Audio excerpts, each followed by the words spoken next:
Myra media Amar welcomes political analyst KS Prasad. నమస్తే sir. నమస్తే అండి. సార్, అమరావతికి సంబంధించి నారాయణ గారు చేసినటువంటి కామెంట్స్ చూసుకుంటే అప్పులైతే తీసుకొస్తున్నారు ప్రపంచ బ్యాంక్ నుంచి. గతంలో కేంద్రం గ్రాంట్గా ఇస్తుంది, 15,000 కోట్ల రూపాయలు శాంక్షన్ చేసినందుకు ధన్యవాదాల ప్రోగ్రాం పెట్టారు పార్లమెంట్లో బిల్లు పార్లమెంట్లో ప్రవేశపెట్టగానే.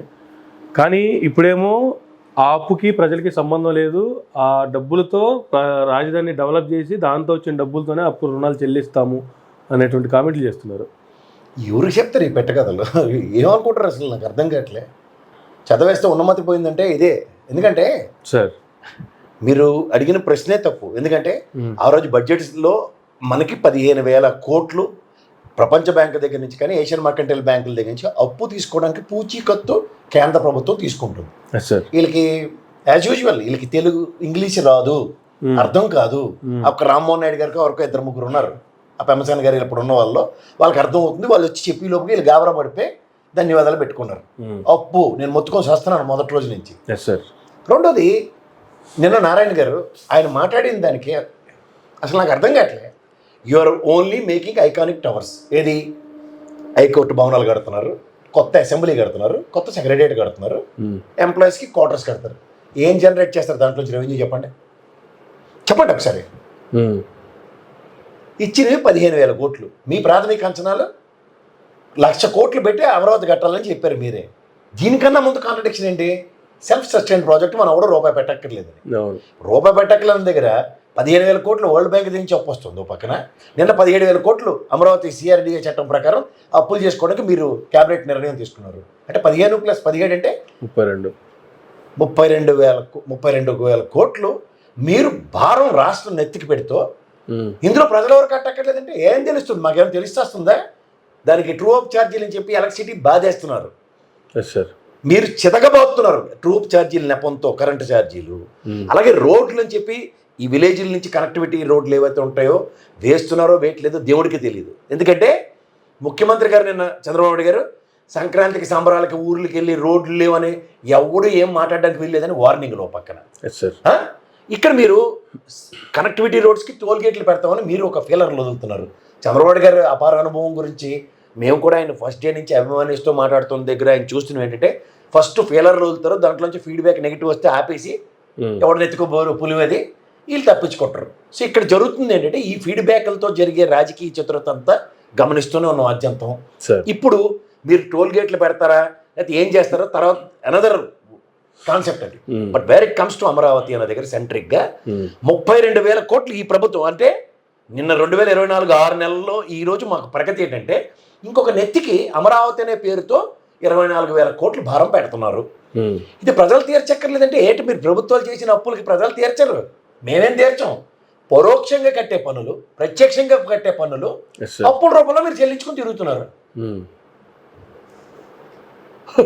ఇది చాలా ఆశ్చర్యకరంగాను విడ్డూరకరంగా ఉంది. ఎందుకంటే ఇది ప్రజాస్వామ్యం, ప్రజలు ఎన్నుకున్న ప్రభుత్వాలు. అంటే మీ కోరికలు తీర్చడానికి మేమా అన్నది ఖచ్చితమైన ప్రశ్న. ఇది ప్రజలు అడుక్కోండి కావాలంటే. ఎవరు అంతరాత్మకాళ్ళు శ్రీకాకుళంలో కూర్చున్న వాళ్ళు కానీ లేదంటే ఎక్కడైనా ఈ 13 జిల్లాలు ఇప్పుడు 26 జిల్లాలు చేసిన వాళ్ళు ఎవరైనా సరే ఈ గుంటూరు విజయవాడలు తప్ప విశ్వాసఘాతకానికి మారిపోయారులేవి ఎలాగోవాలి ఆ 2 జిల్లాలు. ఏం చేసినా ఏ ప్రభుత్వానికి లేవలేదు. అమరావతి పెట్టినందుకు చంద్రబాబు నాయుడు గారిని ఓడగొట్టారు, ఇంత సంక్షేమం ఇచ్చినందుకు జగన్మోహన్ రెడ్డిని ఓడగొట్టారు. వీళ్ళు ఏ ప్రాతిపదిక మీద అట్లీస్ట్ వాళ్ళ నియోజకవర్గాలకి ఒక రాజధాని వచ్చిందని చెప్పి కూడా వాళ్ళకి మమకారమే లేదు. అంచేత మీరు ఆలోచించుకుని 26 జిల్లాలు ఎవరైతే ఉన్నారో ఈ ఐకానిక్ టవర్స్కి మన నెత్తికి 32,000 కోట్లు అంటే 17,000 కోట్లు ఇప్పుడు CRDA చట్ట పరిధిలో బాండ్ల రూపంలో వేరే వేరే కార్పొరేషన్స్ త్రూగా తీసుకొచ్చే అప్పు 15,000 కోట్లు నెట్ అమరావతికి వరల్డ్ బ్యాంక్ శాంక్షన్ చేసింది, మర్కంటైల్ బ్యాంకుల త్రూగా తేబోయేది ఈ పెనుభారానికి. ఇంకా 15,000 కోట్లు 6,150 కోట్లు మొన్న వచ్చినాయి. రెండోది ఇంకా మిగిలింది ఈ 17,000 కోట్లకి సుగమం చేస్తే తెల్లరిగా అప్పులు ఎత్తుకొస్తారు వీళ్ళు. ఆ ఫ్లెక్సిబిలిటీస్ చాలా, ఎందుకంటే కేంద్ర ప్రభుత్వంలో వీళ్ళే కదా అప్పులకి వెనకాడరాను. ఇందాక అన్నారు చూడండి, గ్రాంట్ ఇమ్మంటే కింద మీద అయిపోయి చచ్చిపోతారు కానీ అప్పులకి ఏ వెనకాడరు. ఇంకా ఇంకా ఇంకా ఎక్కడెక్కడ ఖజానాలను తగిమరిస్తారు. అంచేత మీరు ప్రజలకి భారం పడలేదని నారాయణ గారు మీరు నారాయణ సూక్తులు చెప్తే మాత్రం వినడానికి నాకైతే ఓపిక లేదు. ఎందుకంటే మీరు కట్టబోయే అభివృద్ధి అనే మాటకి ఓన్లీ ఐకానిక్ టవర్స్ రాబోతున్నాయి. ఈ ఐకానిక్ టవర్స్లో హైకోర్టులో అంత పెద్ద టవర్ నోరెళ్ళబెట్టి నేను వెళ్ళి తీర్పు తీసుకుని వచ్చి నేనేటి చేసుకుంటుందండి. అంతే కదా. నాకు జడ్జి గారు ఇచ్చే తీర్పే ఆధారపడి ఉంటుంది.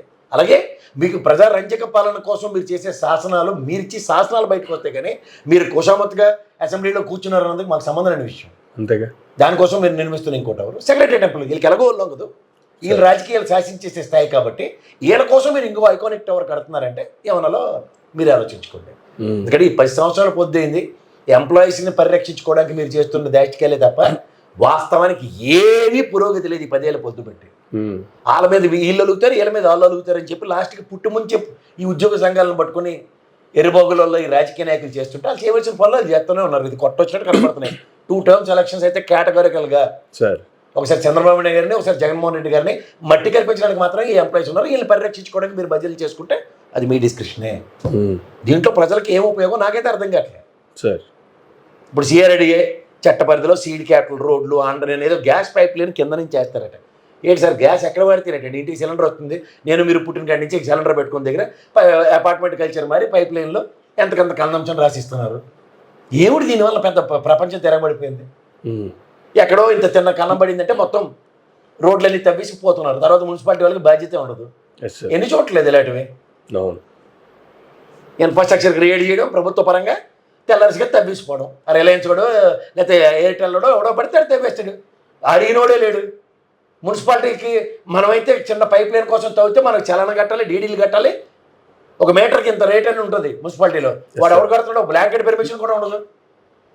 కానీ మీరు అలాగే అక్కడ పొలాలు అవన్నీ కదా ఎన్ని గోతులని తవ్వేసుకోవచ్చు, ఏదైనా చేసుకోవచ్చు. పైప్ లైన్లు అంటారు ఈ అడవడి కార్యక్రమం మీద తప్ప ఇప్పుడు ఏముంది? అది అక్కడ ఉన్న ఎంప్లాయీస్కి ఇంకా కొసమత్తుగా పైప్ లైన్లో గ్యాస్ ఇవ్వండి, నెక్కచ్చేని కరెంట్ ఇవ్వండి.